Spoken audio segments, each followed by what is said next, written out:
I'm pumping off adrenaline. I'm way too in my element. I know there's people better than, but right now who is better than? A man that's working hard as shit, trying to find a pot to piss. Showing all the ups and downs, shit is filled with awkwardness. Working on my discipline, time for me, I schedule it. Show my life unedited. I'll be doing shit I never did. Music therapeutic is a little dose of What's going on, guys? Welcome back to another episode of the Extreme Lifestyle Living Podcast. Now, today is going to be a short and sweet, quick episode, and it's going to be on the kind of same energy as last week's topic or last few topics we've been talking about in terms of discipline, creating your freedom, kind of being the authority in your life, and kind of taking initiative and charge over everything.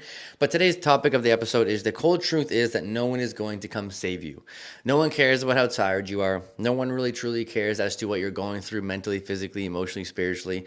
There's no one that's ever going to come into your life, or something isn't going to come into your life to just give you what you're looking for in terms of financial abundance, in terms of any type of other freedom, in terms of peace, in terms of joy, in terms of anything. Like, obviously we can sit there and paint a picture of black or white and be like, whoa, if I had parents that gave me X amount of dollars, or if I had a partner that made this much or whatever. I can't even think of shit, to be honest, because I'm not really like wired that way. But the cold truth is no one's going to come save you.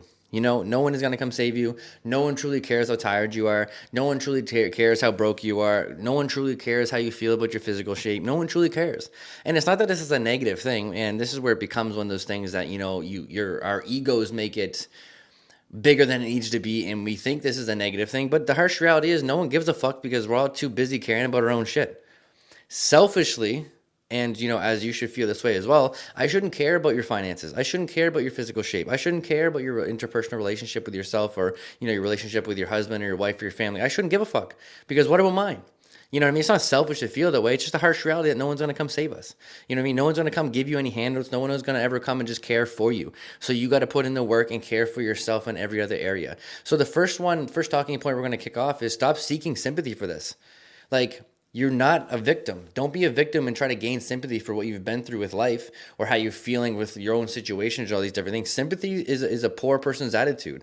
Not poor just meaning from a financial standpoint, but poor me is nothing. Poor me gets you nothing.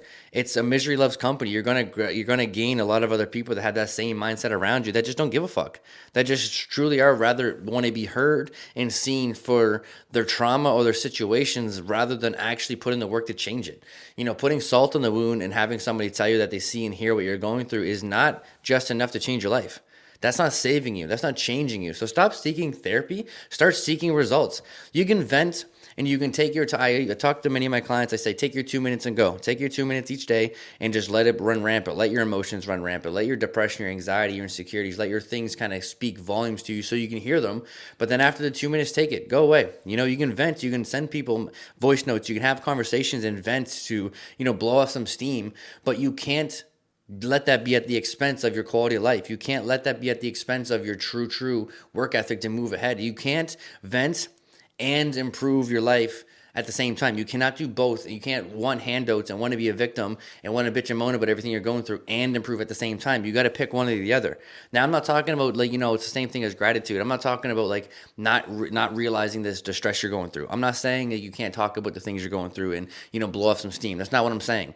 But if you want sympathy, you want handouts, you want that extra validation as to what you're going through from external places, like you want to talk to your friends about what you're going through with your relationship, and you want them to validate that you're right with what you're feeling. Or you want to feel in better shape, so you go to the gym or you go to certain friends and talk to them about your feelings and these things. And same with your family. If you want to change your career, or anything that's a big conversation, whether it's with your family or any big shift in your life, if you're looking for sympathy and you're looking to bitch and moan and kind of become a victim about it, you're never going to fucking change. None of these people that are allowing you to bitch and moan in their life is going to save you. And to be honest, if you have these people in your life that you can continuously go with and, seek this sympathy for and have, yourself be heard and validated for these small little bouts of stress or anxieties that you're going through, those aren't true friends. You know what I mean? If you want people to respect you, you got to earn it. You got to show up and put in the work and start putting in enough effort to see results. And then you let your results be the things that people acknowledge you for, not the sympathy for your victim-ass mindsets as to what you're going through. Like me growing up the way I did, I realized I used to identify as this broken kid from the ghetto that grew up in an order of foster care that was in an accident that, really fucked my body up physically, until I realized everyone was giving me sympathy for it. I don't want sympathy for what I've been through. I want to lead by example as to what I was going through. And That's when you have to realize it's the results speak louder than your current situations. But if you allow your situations to speak volumes over what you're putting the work in for, then all you're going to do is become a victim. So if you want people to respect you, you have to earn it. You got to put in the work. And if you're looking for sympathy, you got to stop. You got to start searching for results. You got to start putting in work into these areas of your life, whether it's physically, mentally, emotionally, or spiritually, to improve. You know what I mean? And you got to, getting into the second talking point, you got to understand adversity is part of the process. You're not special because you're struggling in some fucking situation, whether it's a relationship, your physical health, your financial health, or your mental health. You're not privileged. You're special for struggling. Your struggle is actually a privilege because what you're saying you struggle with to a degree is most likely the result of your inaction in other areas of your life. Prime example, if you're 30 years old and you're not happy with your career, that's probably because most likely you didn't put in the effort between 15 to 25 to really get a good career started. So now that you're realizing it, you're becoming a victim, realizing that, your struggle is that you didn't put in the work, 5 to 10 years prior. No different than if you're out of shape at 30, 35, 40 years old. Guess what? You're not special for not being in shape and struggling with that. It's because of the lack of 20 years of 25 years of putting in effort. So there's nothing special about your struggle. It's a privilege, and if you are fortunate enough to grow up in a first world country with a mom and a dad that has given you any type of stability and foundation, your struggles are privileges. There's people out there without running water. There's people out there without roofs over their head. There's people out there without families. There's people in third, second, and fourth world countries going through shit that doesn't even exist. That's not even on our radar. So you got to understand, if you're struggling in a first world country, again, it's not about not hearing and validating these things you're going through, but you got to realize that everyone struggles no matter what area you're at. And if you're in a first world country that you have running water and you have your power paid, your rent's paid, and you got loving people around you, 9 times out of 10, that adversity you're feeling, that struggle is really a privilege. And when you're going to start to understand that and conceptualize the fact that the pressure you're under is really a privilege, to allow yourself to be molded into that diamond with all this pressure that you're looking to go and grow into, it's right there in front of you. Like, that's the key. Do you know what I mean? Because everyone struggles. No matter what level of life you're at, like, you can say, if I get in better shape, I won't feel this way anymore. Guess what? You fucking will. You can say, if I make an extra 10 grand a month or 20 grand a month, or if I was debt free, I wouldn't feel this way. Guess what? You fucking would. If I had a better partner, a better family, if I had a dad or a mom or X, Y, and Z around me to help me support me do X, Y, and Z, I wouldn't struggle with X. Yes, you fucking would. It would literally just be a matter of time before you struggle with things. So adversity is part of the process. If you think that you're just going to wake up and start to change your life and grow and put in this work and it's all going to come easy. No, you go through high school, you go through university, you go through your career advancements, you go through your physical fitness levels. Every single one of them comes with their own trials and tribulations. And not one of those trials and tribulations or struggles makes you special. We are all special with our own struggles, and that's the biggest thing as well. When you realize no one's going to come save you, we all got our own problems, we all got our own struggles. Guess what? It's part of the fucking process, And one of the last talking points I really want to hit home, I got 2 more I want to hit, but to be honest, they're kind of going the same point, is, you build the respect in the dark. Nobody sees the effort you put in. No one sees the times you get up early in the morning and go to bed late at night. No one sees the countless hours of researching or countless hours of efforts or countless hours of just behind the scenes work. When you go to the gym and, like, people start to notice, like, your changes, like your family dinners or your friend groups or wherever you may see this little bit of validation from, they only see your results. They don't see the countless hours of you tracking macros. They don't see the countless hours of you doing check-in processes with your coach. They don't see you countless hours of going in the gym and trying to learn how to navigate different programs and different workouts and all these different sets and reps and all these different things. No one sees that. No different than your career. No one sees you doing the study, and no one sees you doing the advancements in terms of your mentorship programs, the one-on-ones, and all the extracurricular activities and time you got to put in to try to figure out what it is you want to do with your life. No one sees these things. They just see your results. So you build respect in the dark. So that goes back to the first talking point, that if you're seeking sympathy and always looking for that external validation to, like, okay, cool, I am not struggling. I'm not struggling alone. I am where I need to be. That right there is why you're not really building as much as you want throughout your life, through your results, because in order for you to really truly build your life, you got to be able to go dark. You got to be able to cut off everyone. You got to be able to just sit down and put in enough work where you almost question if it's even if any of it's worth it. And that right there is a silver lining, because usually when you start to feel that way is when you start to see all the success that you want. So your respect for your work ethic, your respect for people wanting to look up to you as an authority within your life, whether it's mentally, physically, emotionally, spiritually, is built in the dark.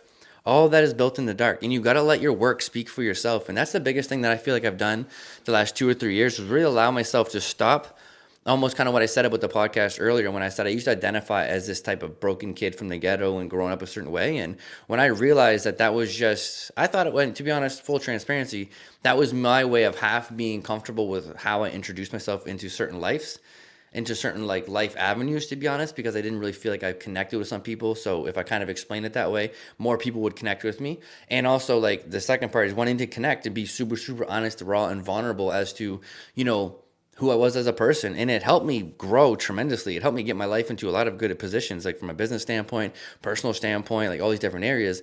But I really realized that the respect that I was craving, the respect for my work ethic, the respect for my results, was built in the dark. When I stopped looking for sympathy of, oh, yeah, I didn't have my dad or my mom growing up, or, oh, I didn't have financial resources growing up, or, oh, I was in this car accident, whatever. When I stopped looking for that and let my work speak for itself, my entire life changed. And that's when I realized people don't see the effort you put in every single day. Like, even me doing this podcast, like, yeah, sure, everyone's like, oh my God, you have so many downloads and so many people talking X, Y, and Z. I've been recording episodes for almost 3-4 years. Videos, like, how many hours it is of me talking, of trying to learn and navigate apps and try to figure out platforms and like so many different things. Nobody sees that. They just see a once a week post. No different than with my fitness business and having, 50 plus clients that I've continuously had for over 2 years, and, being able to operate with all these people. It's like everyone just, oh, you have this great life online. And, the true people, like, I can't say that too much about myself, because the true people around me knows that. You know what I mean? The true people that have been around long enough have known and seen that I put in the work, and they know, and they get anxiety because they know if they're not working, I'm fucking working. And that's what. So the biggest thing with everything is just like, you got to realize that, if you want to start seeking results on a true manner, where you start to save yourself and stop relying on that external validation or someone else coming into your life and being like, hey, here's the package. You got to realize it's all built in the fucking dark.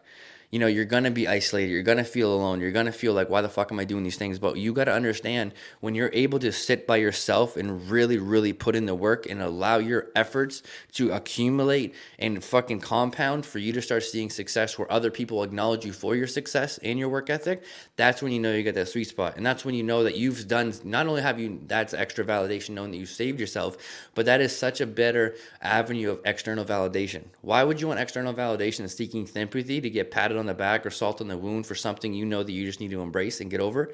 Or would you much rather get validation from, holy fuck, this person works their ass off, I see you putting in that work?